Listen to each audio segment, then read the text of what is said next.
So they started legalizing weed.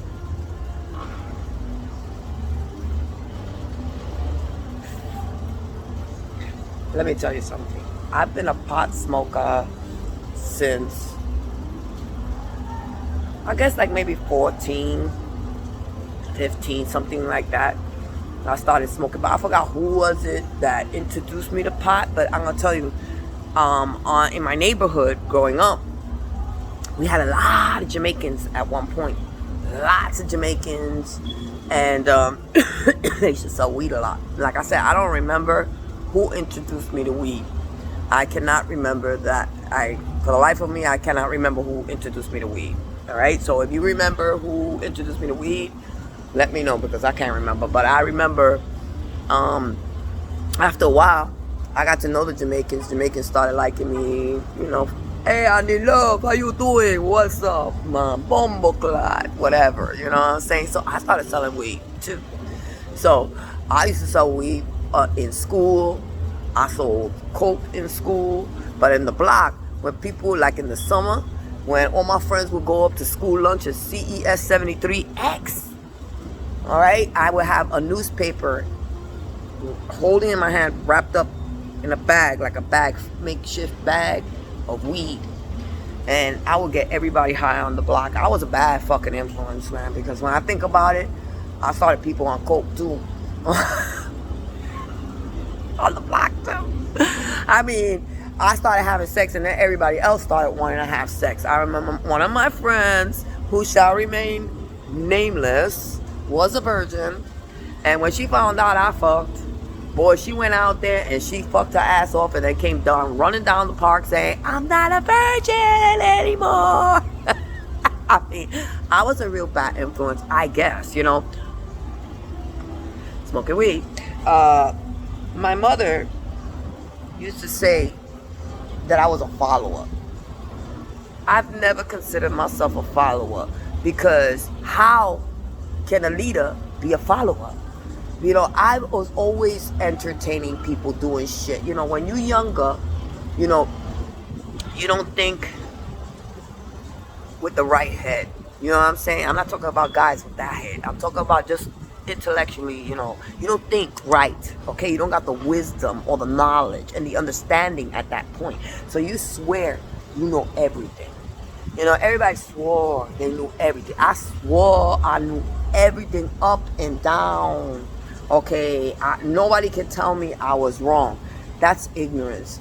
I know now that it was ignorance. Like all these young kids out here, they swear up and down.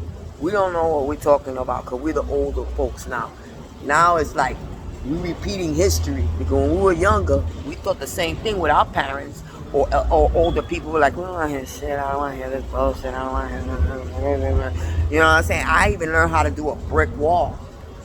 All right? After a while, with all the shit I used to go through with my mom, I learned to block out certain things. And I could still do it. Like, I could be chilling in front of my building, which I barely do.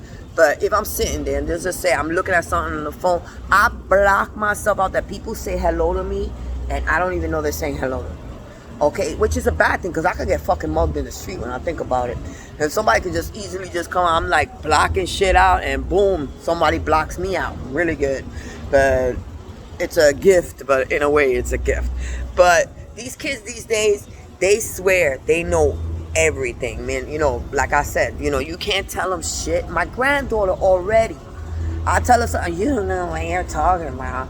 Oh my gosh. Nana, please. Oh, so embarrassing. All the things that I used to say, she's saying it now. The thing is, it's funny, because my son, like, I think he skipped, like, he forgot his childhood, because he's totally opposite from me. He's super strict, which sometimes I get upset at him, you know, the way he is with her. You know, sometimes so strong with her and everything. But in a way, you know, he's right.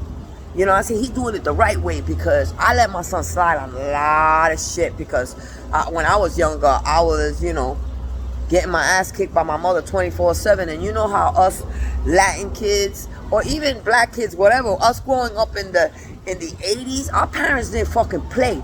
They extension cords, hangers, pots, pans, sticks, cups.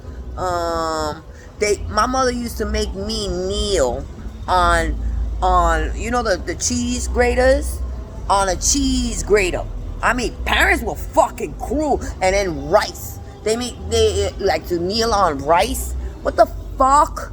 You know what I'm saying? What was the rice for? After a while, you know, it did hurt like that. But I got over a certain amount of time in my life, I learned to get a thick skin.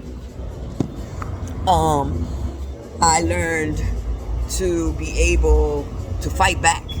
Now, I never disrespected my mother and put my hands on my mother and hit her. Let me tell you, a lot of time my mother deserved. You know, parents at that time, man, they didn't give a fuck. They don't care if they hit you, they hitting you. Pa, pa, pa, pa. They hitting you. And you like, shut up. Shut up. Be quiet. Why would you tell your child to be quiet if you're beating the shit out of them? Okay, you're hitting them with either with a stick, with a belt, with a buckle, with a wire, with a extension cord, with a cup, with a plate, with whatever they fucking. I thank God, my mother was a hell of a cook. May she rest in peace. I mean, but if she got rid of the fucking knives, man, I could just imagine what she would have done. You know what I'm saying? It's just like, forget it. I would have been dead. All right, but after a while, it became so crazy in my relationship with my mom that I became like Wonder Woman. So I was like doing one of these shits and stopping everything and grabbing things from her. She told me, no, you know when you're a kid and you lock yourself in the room, in the bathroom or in the room because they're coming to get you, and you have your foot against the damn door like that, and you swear you got it all under control. So, bitch ain't gonna fucking come in here. She ain't coming in here, nothing's gonna happen to me. Or it's like, open that fucking door right now! And you get beat. You see, I used to get beat a lot. But then after a while, I wasn't feeling it anymore. Okay, I ain't feeling when my mother used to hit me so much that, let me tell you, after a while, I didn't even cry anymore. She would say, after her whipping me so many times and didn't get a reaction, she would call my father in. This girl, she doesn't feel nothing, Junior. She don't feel nothing, no pain. And my father, it was only one time my father did that. You know, she was telling him like that, you know, to hit me. And he did. You know what I'm saying? But it was only one time. He never did that shit again. My mother was the one, the torturer, all right, in the house. When my father went away, my mother went into play. Okay, we couldn't do shit, yo. And I don't know what was wrong with us, because we were kind of psycho too. Because we would get our ass kicked or threatened, and we like, and she would hear us. What fucking laughing, you alive? And she hit us, and then afterwards we start laughing again. I mean, we've been through a lot of shit. There's a lot of wind. It's finally got some breeze in this place. But I went through a lot of crazy, like I said, a lot of crazy shit. I have a lot of friends growing up, and I experienced a lot of stuff, like who your real friends are, who your fake friends are. You know what I'm saying? Because when you're younger, you swear you got all these friends. You're not really a friend. My father used to say, friends are money in the pocket. Once that money is gone, it's deserted. It's like fucking the Sahara Desert right now and shit. When you got a problem, nobody knows shit. You get thrown out of your house, nobody knows shit. You know, that's one thing with me. I thank God I've never get thrown out of my house, been without no lights, you know, been threatened for a shutdown and shit like that, man. Let me tell you, Annie, that's one thing. I'm a hustler. I'm a hustler. I'm a hustler. I'm a hustler. I'm a hustler. Anyway, guys, this is it for now. You know what I'm saying? And you just give me feedback on what you think I should talk about, a subject and everything, and I'll just post something up and start talking about it. You tell me what you think about this video right now. Was it boring? There wasn't enough of this? I could take constructive criticism, okay? If you want to say I look busted, yeah, I do. But you know what? I don't care because I got hot. Because I got hot. Because I got hot. Da da da da da.